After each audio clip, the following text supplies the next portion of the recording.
really come to life. So when we start to see the condensers vent, when we start to see vapors form, basically all across the tank farm, that is what we are standing by for. We do not have a time on that. We just know that the pad looks like it got cleared, and the next step in the process would be that. But there's no T0. We don't know exactly when it's going to happen, all that sort of thing. We are just doing our Texas tank watching here as we sort of bring these on. Jack, keep running some super chats there. Okay, let's see. We did Rodard, we did Angry Astronaut.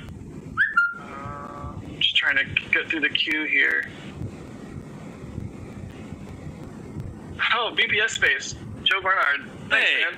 If you're not subscribed to BPS Space, go just stop everything right now. Go subscribe to BPS Space, and then come back.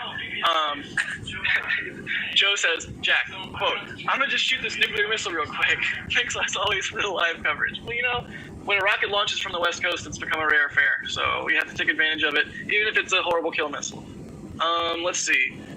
I need more space. Thank you for the $14.99. They say, I hope the tank farm yield is bountiful today. And then Durai Karthikeyan? I'm sorry, man. They say Jack, the trick, Jack, sometimes is just say the part of their name that you know how to pronounce. You just act like it's all good.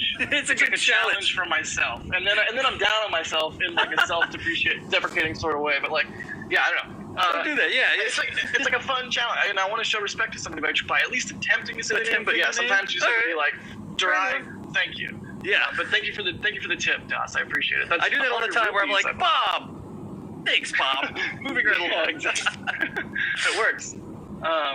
They said the fun and informative chat you guys have makes the long watch worth it. It's often why I watch the stream instead of just the highlights. Well, thank you. That's awesome. I usually wonder, like, after we're done streaming, when it's just sitting on the channel and it's like a 5-hour long stream, I'm like, does anyone really want to watch this? But I'm glad that people do. That's really cool. And apparently they do. Mark Brune, thank you for the $3. They say, how will NSF content be affected by the new wall? So if you guys didn't catch it in one of the daily update videos, there's a new wall being constructed by the launch site.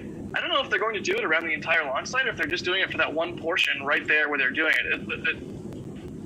Over the last week or two, we've seen them take that part of the fence down and then pour a foundation and then put that new wall up.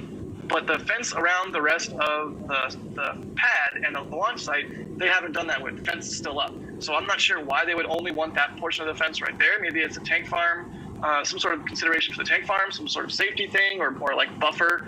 But I don't know. Hopefully we don't see that sort of wall or fencing go up around the entire launch pad, because that would cut off a lot of our views.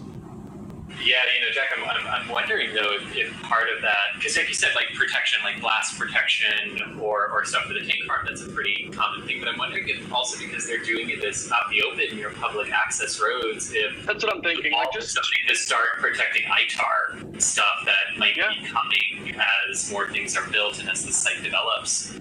Yeah, that methane recondenser, alone is immediately what comes to my mind. If that is proprietary technology that they want to protect the any data surrounding, then that could absolutely be a reason for that wall. And just really quickly, I would like to underscore in life and in Boca Chica, you should never take for granted what you have when you have it. And right now we have crazy, stellar, unprecedented views of the launch site, of the build site. They do everything out in the open, or seemingly everything out in the open. Obviously we don't see all the stuff that goes on in the tents, which is a lot. But point being, the views that we have now could change. So enjoy them while we have them. And as they change, we will adapt and we will figure out how to continue to bring awesome coverage. And rest assured, we will bring you awesome coverage. And the good thing about these vehicles and this launch site is no matter how big a wall they put up, maybe we'll lose some shots of a forklift guy going by or a telehandler going by with some piece of equipment hanging from it. But these vehicles, you can't put them behind a wall. They're hundreds of feet high. So we will always be able to see the vehicles at the pad and see them launching and shooting through the air in spectacular fashion. So do not worry. It should be fine. And then let's see.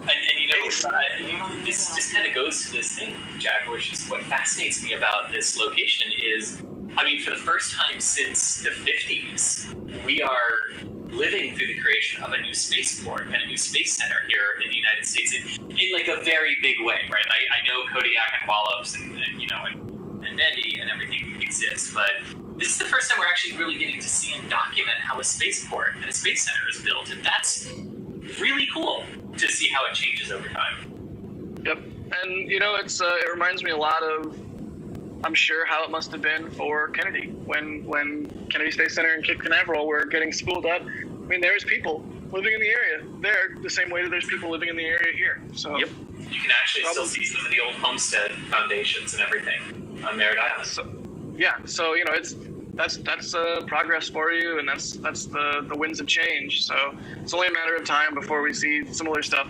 Personally, I mean, if you ask me to that here, I mean, maybe it's 5 years from now, maybe it's never, depending on how their plans shape up, and maybe they go all in on Kennedy and this becomes a test site. Who knows what the future holds? But yeah, that wall is a good reminder that everything is transient, and enjoy what you have while you have it, because nothing lasts. Oh, the joy of human timescales. Anyways, A-Stick asks, $4.99. They give us a $4.99 super chat. Thank you. They say, sorry about the fog, but were you really shocked? We have fog 90% of the time for launches. Yeah, well, one, it's not the fall. It's not like the October, autumn, fall time frame, so I thought maybe I'd get lucky there. And two, I checked Clear Dark Sky, and it said it was going to be clear, although now I will no longer ever trust Clear Dark Sky. And, I can go for an up-close, like couple mile away view of the launch pad / silo, whatever you want to call it, and risk being clouded out, or I can go far away and absolutely get a streak no matter what, but then I'm far away, I'm not going to be able to hear it, I'm not going to be able to get an up-close video, and I've been dying to get a shot of the silo cap opening and the massive column of fire that is ejected before the ICBM comes out of the silo. So that is why I went to the location that I did and risked the fog, and you know what? No risk, no reward. So that's why I did that. Thomas, thank you for the €10. They say, here's some coffee for you. Oh man, I really need to get my French press fired up. And then Retino Tosoni says, thank you so much for your passionate broadcasts. Regards from Switzerland.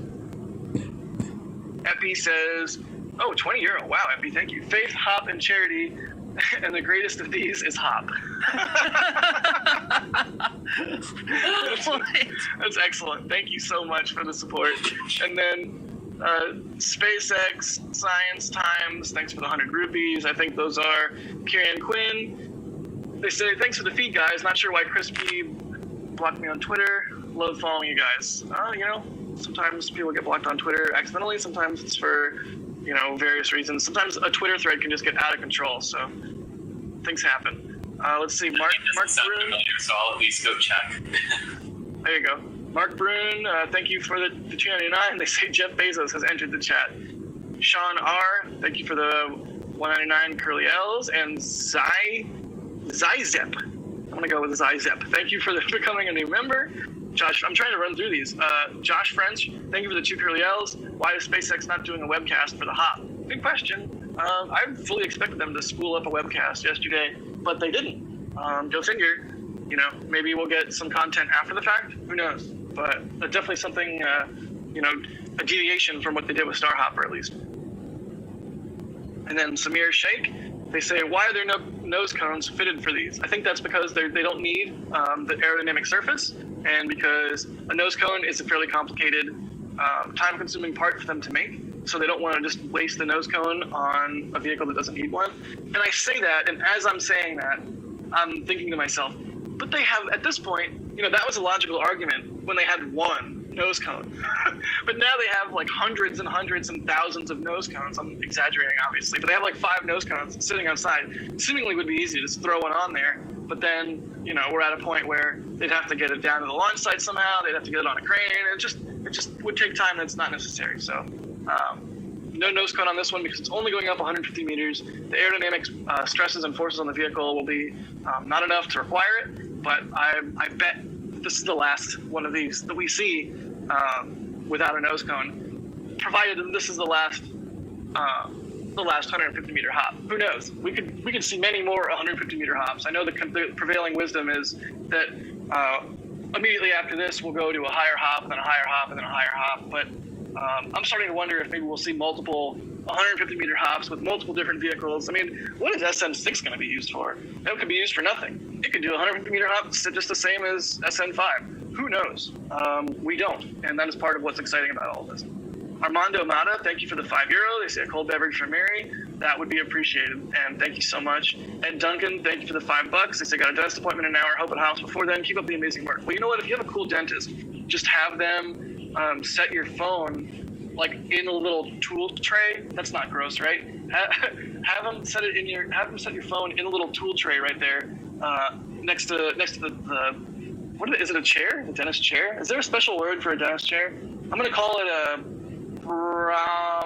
sitter. No, that's nothing. That's not a good satisfying word. You know what? Just have them play it. Let them. If you have a cool dentist, they should let you just keep the video playing. Don't stress. I'm sure you have plenty of time. We're not even seeing activity from the methane condenser right now, so you might not even have to do that. But if everybody in chat has a cool idea for a name for a dentist chair, throw it in there because I failed miserably. Let's see. Anton, thank you for the best wishes from Russia. Along Lee, thank you for the 200 rupees. They say, imagine during Hop SN5 flips and does the ultimate bottle stand challenge. That would be a sight. That would be a sight. A Bester, thank you for the